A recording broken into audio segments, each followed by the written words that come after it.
Hi, this is Dr. Erica Lewis recording a lecture on theory and implementation science frameworks. There's some overlap about how we talk about this among different courses in your DNP program.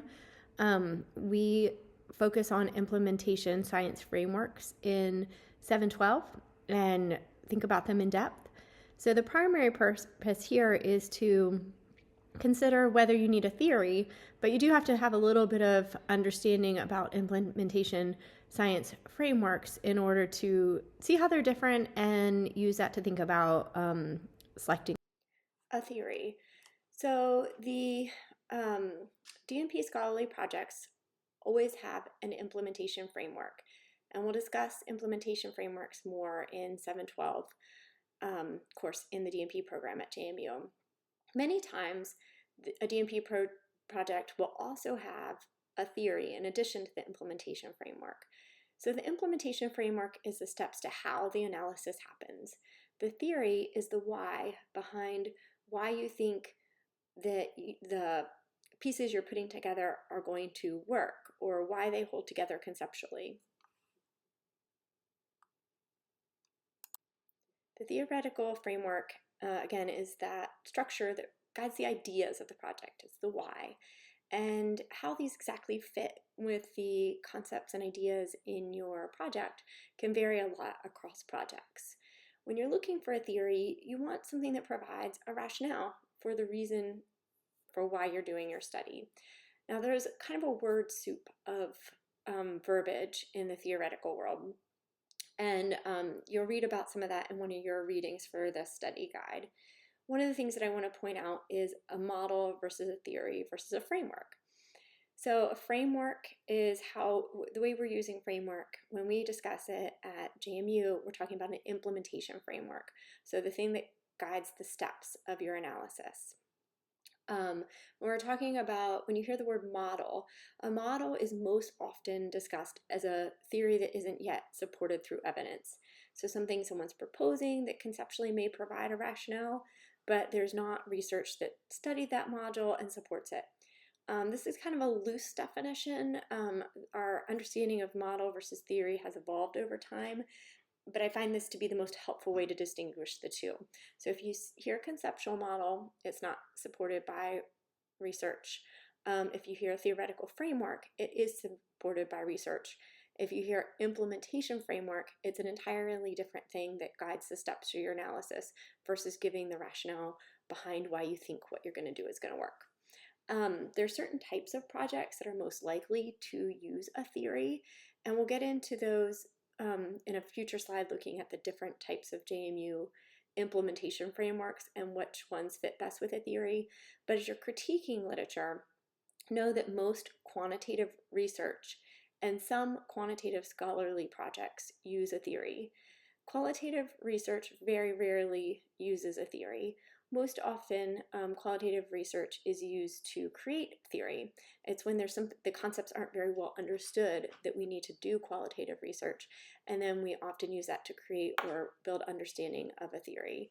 There are instances where qualitative research is guided by theory. Those are just less common. But most quantitative research that you see out there should have a theory guiding it. Scholarly projects such as QI projects or policy analysis, they may not have a theory guide in them, and we'll look at those by framework in a future slide. So you've seen these different types of theories and read about their differences in a reading for this study guide. What I want to point out here is that it's most often middle range theories that are used by DNP scholarly projects. Sometimes practice level theories are also used, but these tend to get a little bit too specific to guide the systems type projects that DNP students do. And then the grand nursing theories tend to be a little bit too conceptual and not quite as practical and specific as we need for a DNP project. So as you're looking at the theories that are provided in this study guide, I encourage you to first kind of focus in on the middle range nursing theories and see if they could be leveraged to guide your work or rationalize it. As you're considering what theories to use, it can feel kind of like a rabbit hole. There's tons of theories out there. what I encourage you to do is go back to your matrix and look at the types of theories leveraged by your the work in the topic you're most interested in. So if you're seeing a theory that's consistently used, it may be useful to rationalize your work. Another way to approach this is to think about what theory might fit best with your implementation framework. And you can do that by looking at DMP scholarly projects and the implementation framework they use, and then looking for the theory that commonly aligns with that. There's certain theories that kind of match up well. Just kind of some examples. The theory of bureaucratic caring tends to combine really well with the implementation framework, the IHI model for improvement.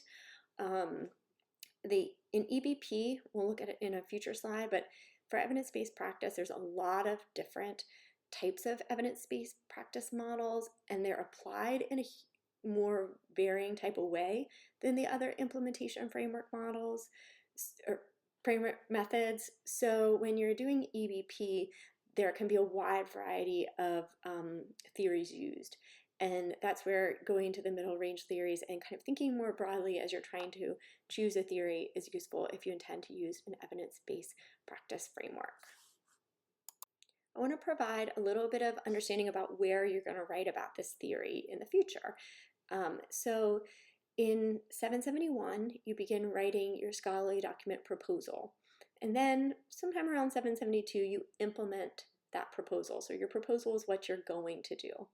When you implement that work, you study it, and it later gets added to the proposal, the results, and the discussion to form the full scholarly document. So all of the different methods, the frameworks, the policy analysis, program evaluation, QI, and EBP fit with this IMRAD structure: introduction, methods, results, and discussion. So they all have these are the kind of the building blocks of all of the different types of frameworks used to write a proposal. So you have your introduction and your methods, which are part of what you propose you're going to do, and then you do that thing, and you have your results and your discussion that get added to that proposal to form the full scholarly document. So the full scholarly document includes the introduction, the method, the results, and the discussion. The proposal just includes the introduction and method sections. And what kind of goes in each of these sections varies a little bit depending on the different implementation frameworks. And we're going to look next at what type of frameworks usually leverage a theory. If a theory is leveraged, it's most often written about in the introduction. So you would discuss what you found in the literature, and then you would leverage any theory for your further rationale for why you're proposing this methods. And then you would follow that with the aims, what you intend to do. And then after the aims usually begins the method section. So the introduction section is the most likely place for the theory to fit in when you're writing about this in your future work. So to kind of recap, you're going to write your scholarly document proposal in 771. It's going to include introduction and methods, and what goes in there is going to vary depending on whether you do a policy analysis, a program evaluation, a QI, or an EP. If you include a theory, it will most likely be put into that introduction section following your literature review. So it may be logical, but I just want to say it explicitly. If you keep up with the topic you've begun in this class, the literature review that you wrote will go into this introduction section of the proposal. It'll need to be updated and upgraded to meet your evolving thoughts and the scholarship at that time. But this is a good start to where you're going to be, to what you're going to be using in the future. If you change your topic, that's okay. You're going to redo this literature review and put it in that introduction. All right, so let's talk a little bit about the different implementation frameworks and which ones tend to use a theory. All right, so briefly, I want to try to sort out just a little bit about the difference between an implementation framework and a theory and how this all fits together. Just knowing, again, that we get much more deeply into the implementation framework ideas in a different class. But I want you to have enough to kind of understand the difference in what we're talking about. So there are 4 different methods that JMU DMP students use: policy analysis, program evaluation, QI, and EBP, or evidence-based practice. And QI stands for quality improvement. And each method has some common frameworks that are used. Remembering again that a framework is the how, so the steps to what you'll do in order to do a policy analysis. One option is to use Bardach's 8-fold path to problem solving to guide the steps of the policy analysis. Another option is to use Collins' method to guide the steps to the policy analysis. So listed there are 2 frameworks for implementing a policy analysis. You learn about those in the 692 course. And most often policy analyses do not use a theory also. So if you're considering using the method of policy analysis, you may not need to have a theory. And similarly, program evaluations often do not have a guiding theory, and they rely on the precede-proceed model most often. There's also a CDC framework that we sometimes use, but when we do that here at JMU, we most often combine it with the precede-proceed framework. When it comes to QI, the IHI model for improvement, the one with the PDSA cycle, is most often used here at JMU as a framework. And or simple pre-post kind of assessment of a QI change. And QI projects sometimes do use a theory in addition to the implementation science framework, as do evidence-based practice method often use a theoretical framework.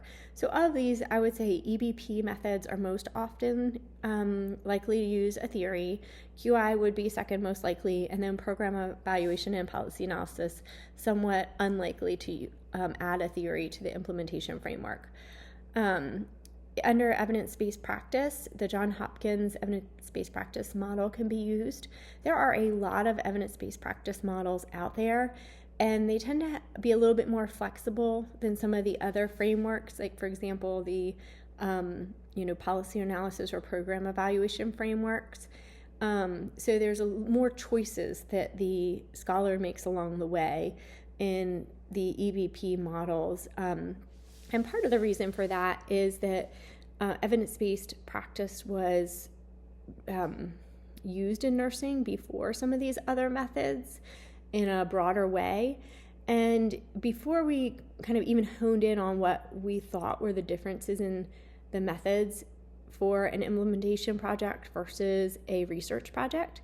So a lot of the early evidence-based practice projects relied on more traditional research methods, which are more flexible in how they fit together than some of these other methods. So you'll hear a lot of arguments kind of distinguishing evidence-based practice from implementation science in nursing, and we'll talk more about that in the 712 class. But to sum it up kind of briefly, evidence-based practice is more broad. So for example, it would include a practice implementation on an individual patient level, versus implementation science tends to be more specific to a systematic implementation. And also, implementation science really added to our understanding that if something is well evidenced, you don't necessarily have to collect evidence that it works. You can collect evidence about how it implements. So to give an example of that, I worked with a DNP student recently who just published his project where he implemented a very well supported opioid addiction risk screening tool. And there was a lot of evidence to support the implementation of that. So he measured the percent of uptake in his clinical setting. So how many people who were eligible to get screened did get screened. So that would be a more kind of common implementation science measure as compared to whether or not that they're actually building the initial evidence that something works. All right, so the purpose of this lecture was to give you a few things to think about as you consider some of the different theories we reviewed in this module. And those things are the implementation framework you intend to use, some of the theories you've read about in the literature, and some of the common theories you're seeing, and then what type of theory that is, whether it's a middle range or practice theory that is most often used. So as you look at different theories, consider these factors for selecting one or not to move forward with your scholarly project. I'm always really happy to talk with you about this.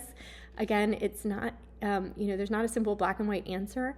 And so we're here to help you as you sort this out for your work.